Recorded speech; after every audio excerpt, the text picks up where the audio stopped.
عزیز طلباء السلام علیکم. امید کرتی ہوں کہ آپ اللہ تعالیٰ کے فضل و کرم سے خیر و عافیت سے ہوں گے اور اپنے گھر میں اپنے مقرر کردہ اوقات میں مطالعہ جاری رکھے ہوئے ہوں گے. عزیز طلباء، آج ہم اپنی آپ کی جماعت دہم میں پڑھائے جانے والے اردو مضمون میں ہمارا آنے والا خاکہ پڑھنے جا رہے ہیں، جس کا عنوان ہے نام دیو مالی اور جس کے مصنف ہیں مولوی عبدالحق. مولوی عبدالحق کے بارے میں ہم جانتے ہیں، جن کو بابائے اردو کے نام سے بھی یاد کیا جاتا ہے. عزیز طلباء، آپ کی اردو درسی کتاب میں موجود مولوی عبدالحق کا حوالہ پڑھتے ہیں، وہ آپ کی اردو درسی کتاب میں موجود ہے. مولوی عبدالحق ولادت ہے ان کی 1870، وفات ہے 1961.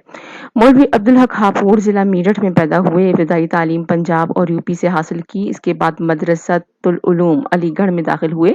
اپنے فلسفیانہ طرز فکر کی بدولت مدرسۃ العلوم میں عبدالحق فلسفی کے نام سے مشہور تھے. اسی زمانے میں سر سید احمد خان کے رسالے تہذیب الاخلاق میں اردو زبان کے مستقبل پر مضمون لکھا، جس سے قدرتی طور پر ان کا نصب العین ظاہر ہو گیا. تعلیم کی تکمیل کے کچھ عرصے بعد وہ حیدرآباد دکن چلے گئے اور محکمہ تعلیم میں مختلف عہدوں پر ملازمت کرتے رہے. ان کا شمار ان چند لوگوں میں ہوتا ہے جن کی تجاویز پر جامعہ عثمانیہ کا قیام عمل میں لایا گیا.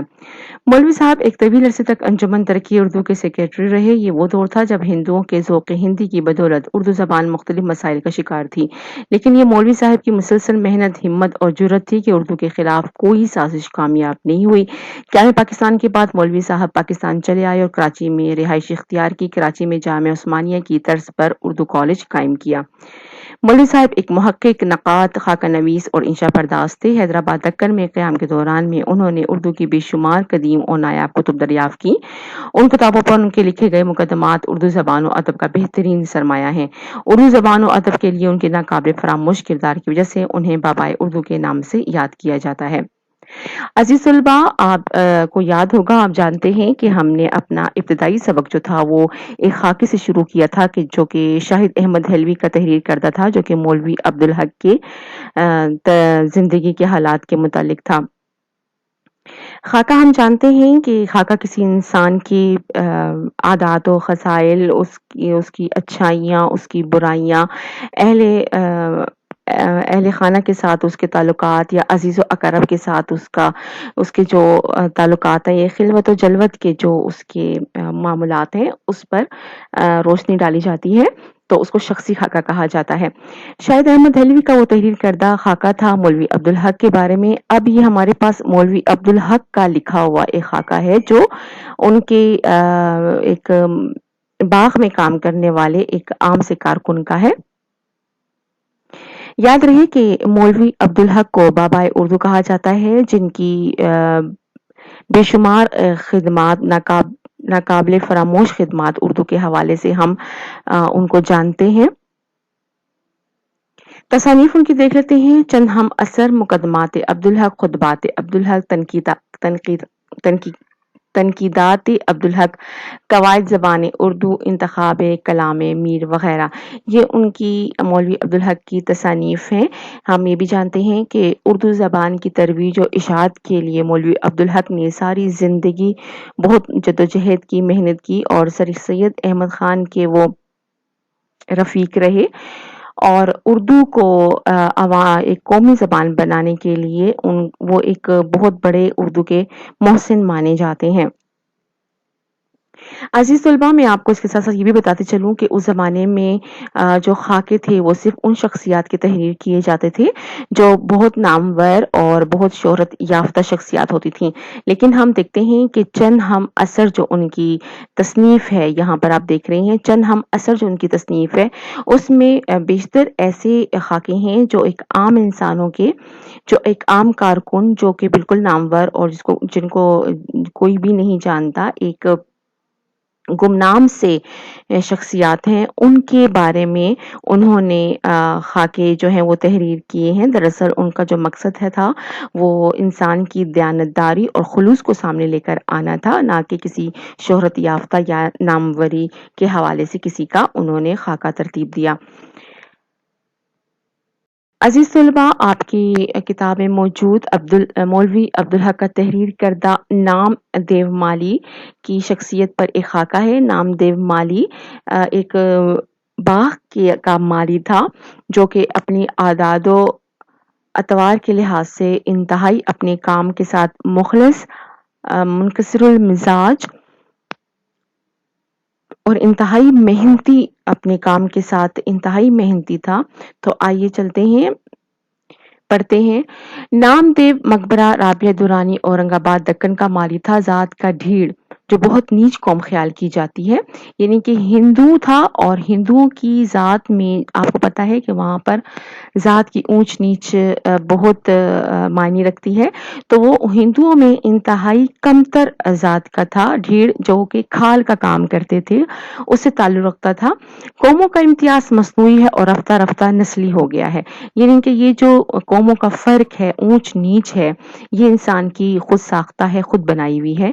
سچائی، نیکی اور حسن کسی کی میراث نہیں، یعنی یہ ضروری نہیں کہ بہت اونچی ذات والے میں ہی نیکی، سچائی اور حسن ہوگا۔ یہ خوبیاں نیچ ذات والوں میں بھی ایسی ہی ہوتی ہیں جیسی اونچی ذات والوں میں ہوتی ہیں۔ تو یہ جو ذات کی اونچ نیچ ہے، یہ جو فرق ہے، امتیاز ہے، یہ انسان کا اپنا بنایا ہوا ہے، اور یہ ضروری نہیں کہ اللہ تعالیٰ نے یہ ساری خوبیاں جو ہے وہ اونچی ذات والے میں ودیت کی ہوں۔ یہ تمام خوبیاں ایک کمتر ذات والے، جس کا کہ ہم نے جن کو نام دے رکھا ہے، اس میں بھی ہو سکتی ہیں۔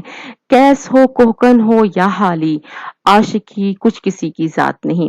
کیس آپ کو پتا ہے کہ مجنوں کا اصل نام ہے۔ کوہکن، یہاں پر کوہکن سے مراد فرہاد ہے، جس نے پتھر کو کاٹ کر اور دودھ کی نہر نکالی تھی، روایت میں کہا جاتا ہے۔ وہ کہتے ہیں کہ چاہے کیس ہو یا کوہکن ہو یا حالی ہو، عاشقی کچھ کسی کی ذات نہیں، یعنی کہ کیس نے لیلا کے عشق میں اور کوہکن نے فرہاد نے شیری کے عشق میں خود کو مبتلا کیا، اور وہ کہتے ہیں کہ عاشقی جو ہے وہ کچھ کسی کی ذات نہیں ہے، عشق جو ہے وہ کسی کو بھی ہو سکتا ہے، یہ کسی ذات سے وابستہ نہیں ہے۔ مقبرے کا باغ میری نگرانی میں تھا، یعنی کہ مولوی عبدالحق کہتے ہیں کہ جس باغ میں نام دیو مالی جو ہے معمور تھا، تو وہاں کا جو باغ تھا وہ مولوی عبدالحق کی نگرانی میں تھا۔ میرے رہنے کا مکان بھی باغ ہی کے احاطے میں تھا۔ میں نے اپنے بنگلے کے سامنے چمن بنانے کا کام نام دیو کے سپرد کیا۔ میں اندر کمرے میں کام کرتا رہتا تھا۔ میری میز کے سامنے بڑی سی کھڑکی تھی، اس میں سے چمن صاف نظر آ رہا تھا۔ لکھتے لکھتے کبھی نظر اٹھا کر دیکھتا تو نام دیو کو ہمتن اپنے کام میں مصروف پاتا، یعنی کہ ظاہر مصنف جو ہیں وہ لکھنے کا کام کرتے تھے، اور جب بھی وہ ان کی نظر نام دیو پر پڑتی، وہ ہر وقت جو ہے پورے دل و جان سے جو ہے اپنے کام میں مصروف رہتا تھا۔ وہ خود بھی بہت صاف ستھرا رہتا اور ایسا ہی اپنے چمن کو بھی رکھتا، اس قدر پاک صاف جیسے رسوئی کا چوکا۔ رسوئی کا چوکا، رسوئی آپ کو پتا ہے باورچی خانے کو کہا جاتا ہے۔ وہ باورچی خانے کا وہ حصہ جہاں پہ کھانا پکانے کا کام کیا جاتا ہے، جو جہاں پر آپ دیکھتے ہیں کہ کچے گھروں میں، مٹی کے گھروں میں جو باورچی خانے بنائے جاتے ہیں، وہاں پر خاص طور پر جو کھانے پینے کی جو جگہ ہوتی ہے اس کو لیپا پوتی کر کے بہت صاف ستھرا رکھا جاتا ہے۔ تو وہ کہتے ہیں کہ اس طرح اس نے اپنے خود کو اور چمن کو ایسا صاف رکھا ہوا تھا جیسے کہ باورچی خانے کا وہ حصہ ہوتا ہے۔ کیا مجال جو کہیں گھاس پھوس یا کنکر پتھر پڑا ملے، روش باقاعدہ۔ روش کہتے ہیں چمن کے درمیان میں آپ نے دیکھا ہوگا کہ ایک چہل قدمی کرنے کے لیے لوگوں کے لیے خاص جو ہے وہ راستہ سا بنا دیا جاتا ہے، یا یہ کہہ لیں کہ وہ کیاریاں جس کے ارد گرد جو درخت جو ہے باقاعدہ قطار سے لگے ہوئے ہوتے ہیں، جو پیدل چلنے کی چھوٹی سی جگہ بنا دی جاتی ہے، اس کو روش کہتے ہیں۔ تھانولے درست، تھانولے دراصل چمن میں یا جنگل میں درخت کے نیچے جو آس پاس گھڑا کر کے اس کے پانی ڈالنے کے لیے جو گڑھا سا بنا دیا جاتا ہے، جس میں پانی ڈال کے ان کو پودوں کو پانی دیا جاتا ہے، جو کھدائی کر کے جو ایک گڑھا سا زمین میں بناتے ہیں، اس کو کہتے ہیں۔ سینچائی اور شاخوں کی کاٹ چھانٹ وقت پر، یعنی کہ پانی اور شاخوں کا جو اضافی جو شاخیں ہوتی ہیں، جھاڑیاں وغیرہ، جھاڑنا بہارنا صبح شام روزانہ، یعنی کہ ان کی صفائی، جو اضافی جو بیکار جھاڑیاں ہیں ان کی صفائی وغیرہ کرنا وہ روز کرتا تھا۔ غرض سارے چمن کو آئینہ بنا رکھا تھا، یعنی کہ اس قدر وہ صاف ستھرا خود بھی تھا، اور اپنے چمن کے ساتھ اس کی جو محبت تھی وہ اتنی زیادہ تھی کہ اس نے سارے چمن کو آئینے کی طرح صاف ستھرا رکھا ہوا تھا۔ باغ کے داروغہ عبدالرحیم خان خود بھی بڑے کارگزار اور مستعد شخص تھے،